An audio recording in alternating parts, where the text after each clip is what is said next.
Assalamualaikum warahmatullahi wabarakatuh. Bismillahirrahmanirrahim. Allahumma arinal haqqo haqqon warjukna tiba'ah. Wa arinal batila batilan warjukna tinnabah. Ya Allah, perlihatkanlah yang benar itu benar. Dan berilah aku rizki, kemampuan untuk mengikutinya. Dan perlihatkanlah yang batil itu batil. Dan berilah aku rizki, kemampuan untuk menjauhinya.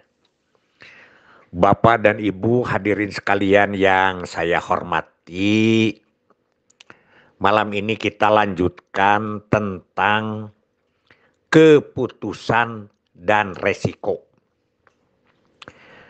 Tadi banyak yang japri kaki bahwa disangkanya keputusan itu adalah tupoksi pimpinan. Dan keputusan itu hanyalah berlaku untuk kebijakan. Ternyata segala apa yang kita lakukan sebagai aplikasi kehidupan itu adalah keputusan. Terima kasih Ki, lanjut. Alhamdulillah ya. Mari kita sekarang kaji berikutnya.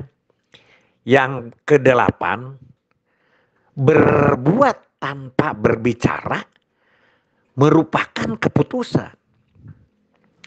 Saya mah gak banyak omong, yang penting kerja aja. Itu keputusan. Yang disebut kerja itu apa sih? Itu banyak PLKB yang saya mah Ki gak banyak omong tapi dapat akseptor. Loh, lalu kamu dapat akseptornya dari mana? Apakah dari wirid secara kebatinan? Itu dulu ya, zaman pengawasan kita ketat antara PLKB, grup leader dan seterusnya. Itu dinyatakan bahwa sekali lagi berbuat tanpa berbicara itu adalah keputusan. Keputusan yang baik adalah yang dibicarakan dan dikerjakan. Jadi keputusan yang baik itu yang dibicarakan dan dikerjakan. Kita kan di yang ke-7 itu dikatakan bahwa yang dikerjakan tanpa bicara juga keputusan, yang bicara tanpa dikerjakan juga adalah keputusan. Tapi yang baik itu adalah berbuat, bicara dan dikerjakan. Jadi keputusan yang dibicarakan dan dikerjakan itulah adalah keputusan yang baik. Begitu ya. Jadi harus keputusan itu harus nyalur. Makanya ada yang disebut lakip dulu ya. Ada yang disebut gan mekop, ada yang disebut dengan ipun. Itu adalah keputusan yang berantai, yang berencana, dan yang benar-benar dilaksanakan.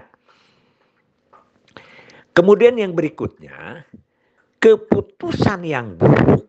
Nah, buruk bukan burukman, ya. Keputusan yang buruk adalah yang sudah dibicarakan tapi tidak dikerjakan. Itu yang disebut dengan omong doang, begitu ya. Itu adalah keputusan yang omong doang. Apa ya? NATO ya. No action, talk only. Begitu. Itu si Astra Jingga itu ya, si Cepot. NATO itu katanya no action, talk only, begitu. Padahal NATO itu kan pertahanan Atlantik Utara ya, atau malum lah, biasa si Cepot itu suka dibikin kemana-mana. Jadi itu adalah keputusan yang paling buruk, yang sifatnya ngomong. Nah sekarang ini kelihatannya ini keputusan yel atau lagu atau apa, hanya sekedar dibicarakan. Nah itu memasuknya kepada alat kampanye. Tapi kalau itu keputusan, ini yang jelek. Ya, misalnya kita memutuskan bahwa posyandu itu dari masyarakat, oleh masyarakat, dan untuk masyarakat. Tapi masyarakatnya tidak diajak berkiprah. Jangankan masyarakat, pimpinan-pimpinan yang terdepan juga tidak ikut, hanya sekedar menonton saja. Nah, itulah keputusan yang buruk, adalah yang sudah dibicarakan di mana-mana tapi tidak dikerjakan. Hati-hati.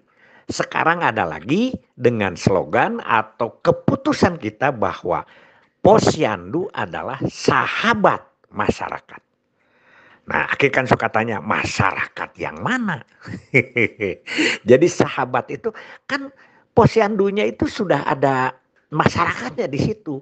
Masyarakatnya menurut Aki ini tidak ada perintah dari atas, dikaji aja sama Aki, dibagi menjadi 3. Masyarakat pengelola, masyarakat sasaran, dan masyarakat pendukung. Ini sudah berulang kali. Aki hanya ingin mengingatkan bahwa kita menjadi latah dan menjadi nyambung kepada pikiran kita. Kan begitu? Ya, karena sesuatu ibadah itu adalah yang ditekadkan atau diniatkan di dalam hati, diucapkan dengan lisan, dan dipraktekkan dengan anggota badan atau dikerjakan. Jadi mana yang lebih baik? Aki suka nanya kan. As-sholatu li dzikri. Tumbuhkan atau bangun sholat supaya menjadi ingat atau eling kepada kami. Kata Allah begitu. Mana Ki yang lebih bagus? Orang yang di hutan ingat ke Allah atau orang yang sedang sholat ingat kepada barang orang lain. Dua-duanya jadi tidak benar, tapi yang benar itu adalah ditekadkan oleh niat dengan hati, diucapkan dengan lisan, dan dikerjakan oleh anggota. Itulah keputusan ya yang cukup baik. Kemudian yang ke-11 adalah keputusan yang dikerjakan tanpa dibicarakan. Nah, tiba-tiba dikerjakan aja gitu. Tapi tidak dibicarakan, tidak direncanakan, tidak diajak kepada pihak-pihak yang akan berkaitan, itu akan menimbulkan masalah. Ya, akan menimbulkan masalah. Makanya jadi keputusan itu memang sederhana, ngomong saja keputusan, diem aja keputusan. Tapi keputusan yang berkaitan dengan hablum minanas, yang berkaitan dengan dari gama, yang berkaitan dengan khairunas anfa'uhum linas, itu adalah keputusan-keputusan yang dibicarakan dan dikerjakan. Sedangkan yang dibicarakan, yang tidak dibicarakan, itu akan menimbulkan masalah. Itu dulu ya, 11. Ini ada masukan dari Kang Dede Rusyono. Apa bedanya Ki bonus demografi dengan ketahanan demografi? Beliau menyampaikan uraiannya, kalau bonus demografi itu lebih cenderung kepada perhitungan jumlah usia yang produktif dan konsumtif. Di situ jumlah perhitungannya ya. Disebutlah kalau kita banyak yang usia produktif, maka kita mendapat bonus demografi. Tapi kalau ketahanan demografi itu adalah analisis menyeluruh. Yang pertama, kekuatan. Sudah demografinya betul di umurnya, tapi juga berkualitas, yang produktif itu belum tentu hanya umur saja kan. Kemudian analisis peluangnya juga ada. Bagaimana orang ini dengan kualitas seperti ini, maka dia akan memberikan produktivitas yang tinggi. Kemudian juga tantangannya, ya, itu dihitung. Kemudian pemanfaatannya dari demografi ini. Dan kemudian juga tidak lupa mengenai implikasinya, efeknya, dampaknya dari kependudukan ini atau dari analisa ketahanan demografi ini harus benar-benar menjadi kajian yang mendalam. Dan akhirnya mendapatkan implementasi sebagai solusi untuk ketahanan demografi. Ketahanan keluarga kan keluarga tidak cerai nih. Ketahanan demografi adalah demografinya menjurus dan dalam posisi yang positif, posisi yang menguntungkan, posisi yang barokah, posisi yang bermanfaat untuk semua pihak. Sekian aja setuju Kang Dede ya dengan uraian Kang Dede, dan sebetulnya ini perlu diskusi yang lebih tajam. Hasbunallah wa ni'mal wakil, ni'mal maula wa ni'man nasir. Wassalamualaikum warahmatullahi wabarakatuh.